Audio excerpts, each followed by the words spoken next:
All right, ladies and gentlemen, this is 5th of June 2024. It's morning 9:30 when I'm recording this podcast. I'm Abi Lairi.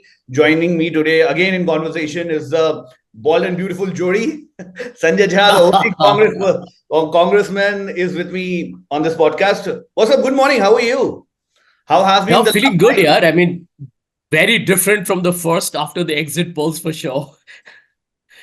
How do you counter the exit poll game? Like we spoke few days back, you said ki this all exit poll is just bogus, this and that. You've been commenting on this ki nahi aisa possible hi nahi hai. But how do you look back into the exit polls now? Well, let me tell you, I think if you look at it, I put out my own assessment of the situation. I didn't just put out a number. And then I explained why you might have a hung parliament or both parties will be close to the halfway mark. So technically, I hit the bullseye and not many people did. I think Yogendra Yadav got it right completely.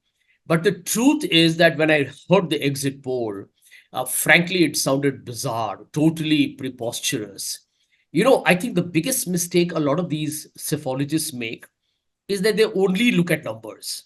When you're looking at numbers, you should always also look at the underlying sentiment behind it more deeply. True. See, the numbers are numbers. They will be cold and hard and they will emerge as they really are. But you also got to understand that end of day, what is the context? What's the environment, right? If anybody believed that after 10 years, there would be no fatigue factor, at least a level of concern on unemployment and inflation that the opposition is going on and on about, the whole discussion, right, on democracy in all kinds of peril, or the constitution could be headed for a crisis or an amendment. These are all realities. The electoral bond is a reality. Farmers' protest is a reality. You can't run away from it. So, the most, I think, if I want to use a strong term, absurd and atrocious aspect of the exit poll was that it assumed that these things have zero impact, basically telling you that 2019 result will repeat itself because the numbers were status quo, right? The BJP and alliance will be around 360 or 370. And what are you seeing, right? A complete reverse. So I just feel that those who, I think, follow politics with a degree of gravitas could see through it. And I'm happy to put myself in that category because you can't get carried away, by this whole propaganda and hype that there is one supreme leader and he can do no wrong. That's really the bottom line. अभी मैं सुबह सुबह guitar practice कर रहा था and I just thought कि यार असली तार तो आप लोगों ने छेड़ दिए हैं कि अब होने क्या वाला है. Is Nitish Kumar again swinging here and there? Is TDP again swinging here and there? What do you have to comment on that? Because Rahul Gandhi never denied that we are not going to form the government. He just said, let's wait and watch. We'll just take some time because we can't put all our cards out and we certainly need to wait. But is there a scope? Because a lot of people have been saying, speculating a lot of facts. So it's a chaos. It's a cacophony on the social media or in the media space. But what Sanjay has to comment on this? See, Abir, I mean, in the BJP, you should play the song Strum It, Sounds of Silence by Simon and Garfunkel. But I definitely feel that, it's still speculative. Although I would technically believe that if you look at the political career of Nitish Kumarji, this is an ideal time for him to actually move to the India Alliance. Because in the BJP, I don't know what kind of a future does he have. There is already gossip that he's going to be asked to step down as a Bihar chief minister. And that's how the BJP takes over the regional parties. And that he may be brought to the center. What does he do in a Modi government at the center? Become a cabinet minister. So what? I mean, it's the chief minister's role that gives you more ability to influence, right? Or the power to make your calls. But what does he do in the India Alliance? What does he do in the India Alliance? Is he... that's a function of negotiation. This is where the India Alliance people need to really work it out. I think, the other aspect is Chandrababu Naidu. He's already handsomely won Andhra Pradesh. Okay, I'm being very forthright with you. I'm not trying to be like politically correct please, and all that please. jazz. Yeah, we got it. This is a very frank conversation. If I look at even Chandrababu Naidu, now he has won an emphatic election. And he doesn't have to worry about an ED, CBI, income tax jazz anymore. And why wouldn't these two guys back an India alliance that's got a mandate more in his favor? Mr. Modi's government has actually come down, right? So it basically tells you that while the BJP may be ahead in the race, technically, because it's the biggest party, what people should also know that this is an extraordinary and a very unusual election, because people wrote off the India alliance, Abid, because it was a lopsided election. It was not a level playing field. You had no money compared to the BJP in terms of resources, financial resources. The BJP was hounding people on ED, CBI, income tax. You have two chief ministers in jail in Hemant Soren and Arvind Kejriwal. In fact, Arvind was lucky to come out and campaign. You had big media totally batting for that 400 par and all that absolute whatever, baloney. And the whole narrative had been created that the BJP is a done and dusted deal. Despite, and by the way, Congress's bank accounts were frozen for a while. I mean, in this environment, for the opposition to get 235, and hopefully it rises a bit more, is remarkable. If you had a level playing field, the opposition would have probably been in government today. So I just feel that in this backdrop, if Chandrababu Naidu and Nitish Kumar decide to be part of the India alliance, I mean, they will not just be doing their own political organizations a big favor, because you'll be part of a more critical setup where you will be a very crucial player. So that makes you, more of a heavyweight, kind of player in the national destiny of India. And you're able to also tell people that I'm doing it in the interest of democracy. Okay. इस गर्मी में मतलब frozen yogurt चलता है, but frozen bank account, I guess, was not a very great deal for the Congress. But well, this is typical Delhi, right? I mean, I've come here from Bombay, and I'm like, how do you guys live here? It's insane. It's like sweltering, and I went out a couple of times, like, good God, I got to hand it to politicians in Delhi. They campaigned in this heat, and by the way, that heat is far from over. True. It will expand till, I guess, August. अभी तो दुनिया दिन काफी बाकी है. अच्छा, I had this question in mind. If, for example, India Alliance forms a government, this and that, coalition government is not very much accepted by the people. It has been accepted in the past, but उसके अपने challenges होते हैं. There is a lot of negotiation. कोई अपना काम ना करने का ब्लेम इस पे डाल देगा, उस पे डाल देगा, इसने इनको संभालना तो इसलिए नहीं किया, उनको संभालना ही. अगर क्या वापस से वही चीज रिपीट हो सकती है? Do you see that kind of a setback? Abir, can I tell you something very frankly? Sure, please. This is all a notion that, you need one political party in power. Okay. And the coalition is a drag on the economy or the country. It's absolute bunkum. And I'll explain that to you with data, not some supreme leader's speech, some rhetoric.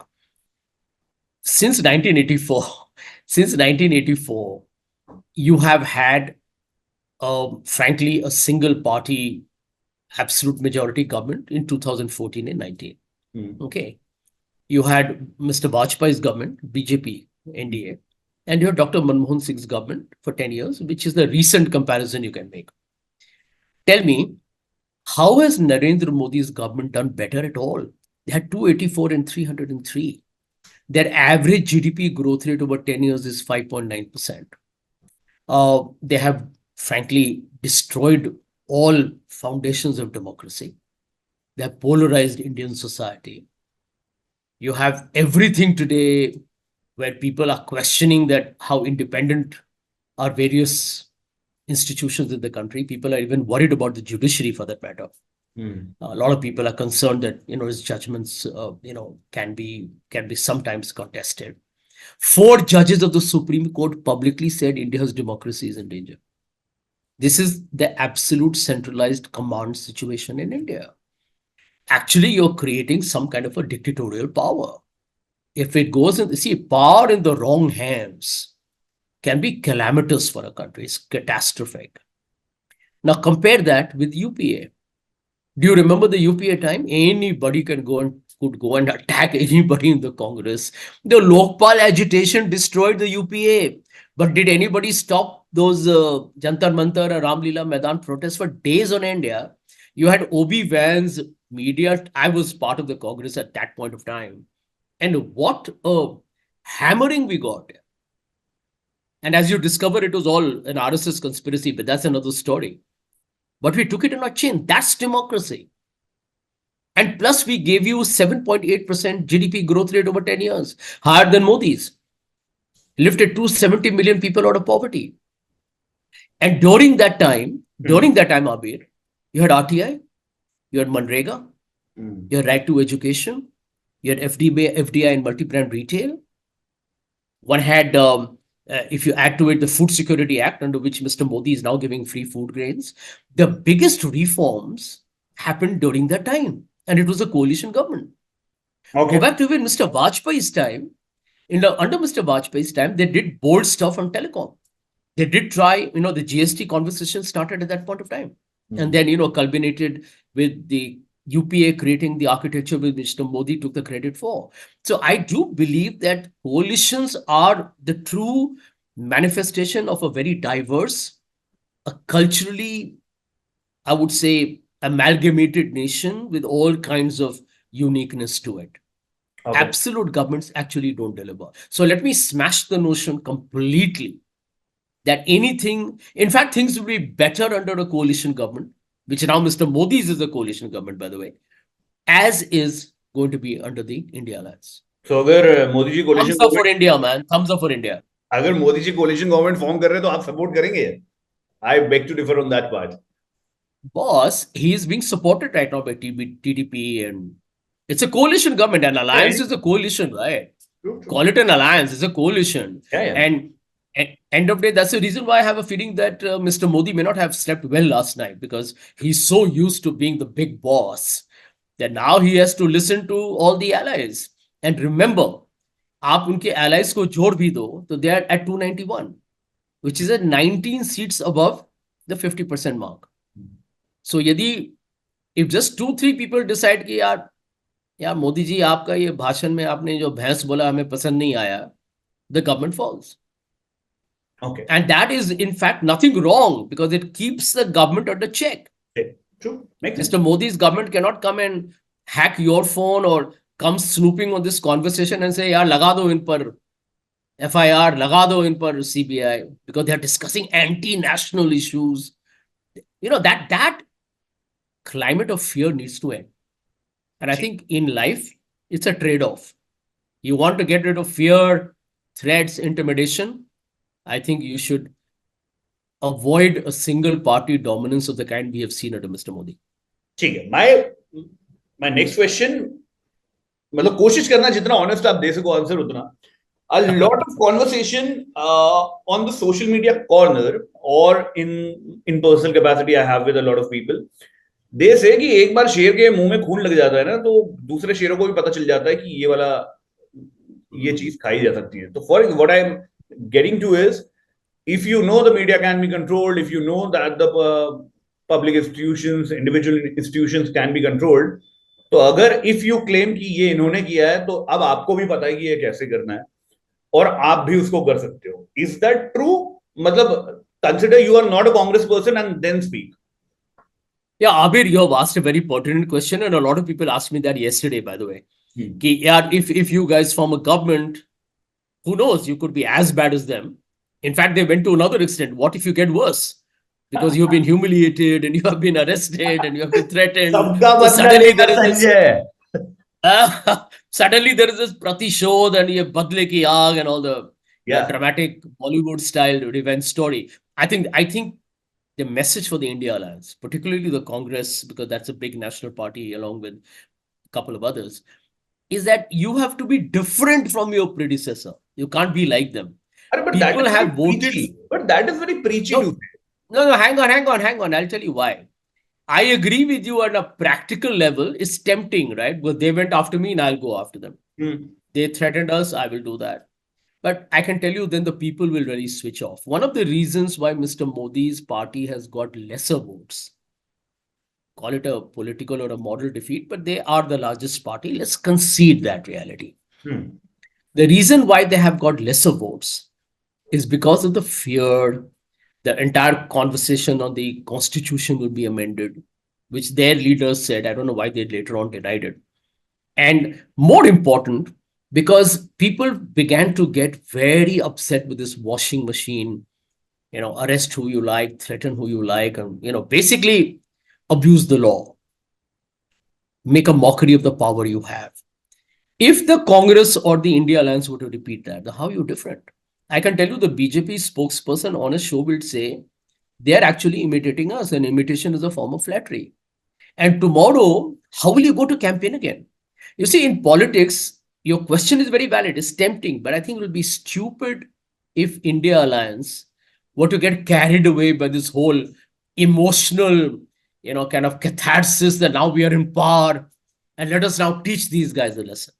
I'm of the firm belief that you have to prove that you're different. Sure, if there is the corruption in, say, Adani investigation or electoral bonds, which I think is the big scam of our time, or whatever, to borrow the popular cliche of our times, let the law take its own course.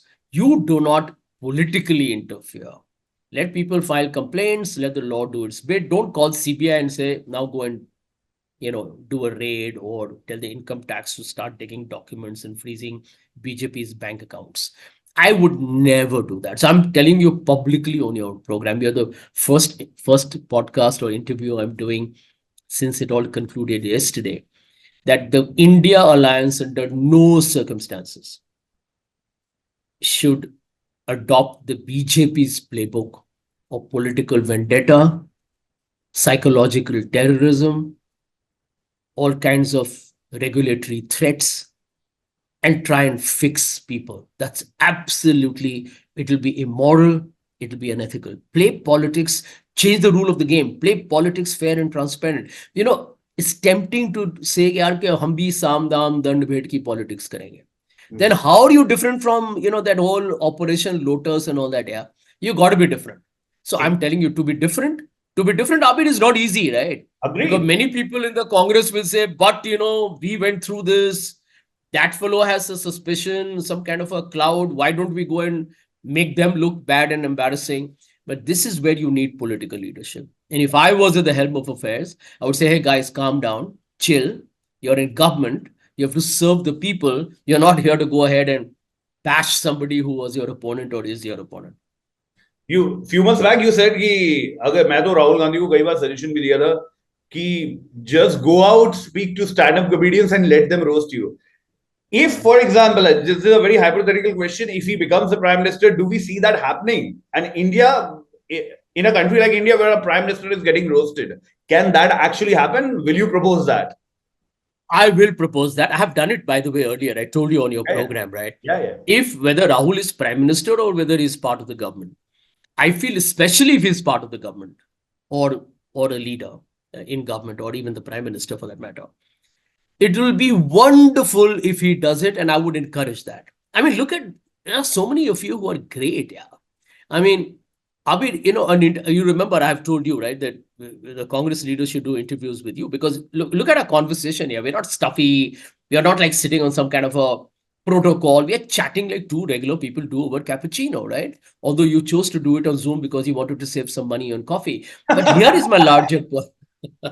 True. Here is my larger point, that I think if you, for example, if he does it with Kunal, or he does it with Veerdas, or he does it with Cyrus, I mean, there's no dearth of good people. I mean, or he does it with Banatwala. I mean, everybody out there has got talent.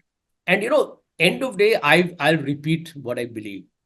You want to judge the health of a democracy? Just figure out, is the stand-up artist industry doing well? Are they free to take on the prime minister and the government and tear them to shreds? I have a strong feeling, knowing Rahul, I have known him for a long time, haven't met him of late for obvious reasons. If I know Rahul well, he's a chilled out guy. And unless he gets, some kind of into a trap where the advisors tell him now, chief, don't do it because now you're seen as, XYZ. But actually, people love that. You ask anybody on the street, that It makes you if a more prime human. minister. It makes you more human. Exactly, More yeah. relatable. Exactly. For God's sake, chill out, man. I mean, don't take yourself so And seriously. if By Rahul the way, Gandhi's I'm going to joke, seriously recommend him. just a suggestion, if Rahul Gandhi's jokes does not land, he's trying to roast somebody, just send me in. A lot of my friends say that I'm already roasted, so that's going to even the situation for him. Absolutely. Roasted and toasted, man. That sounds like a plan.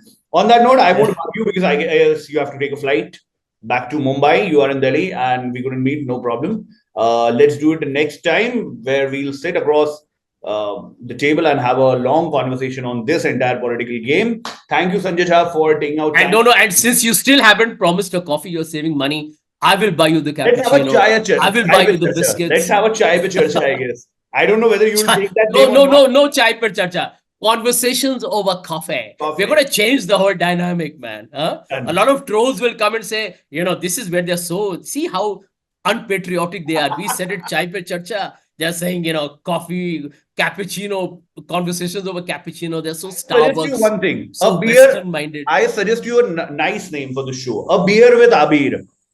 How about that? Oh, man, that's a great one, yeah. The pity is you're talking to a very boring teetotaler. But yeah, for your sake, yeah, any beer will do, man. Done. In any case, with that dadi, you look like a beer, although I look like a slightly older version of it. Santa Claus is coming to town. Abhi kafi din hai isme. But thank you very much for taking out time and talking to me this morning. Thank you very much. Bye-bye. Take care, buddy. And as I said to the BJP spokesperson last night as well, may we make this democracy a better place to live. Thank you very much. Bye-bye. Absolutely. Take care.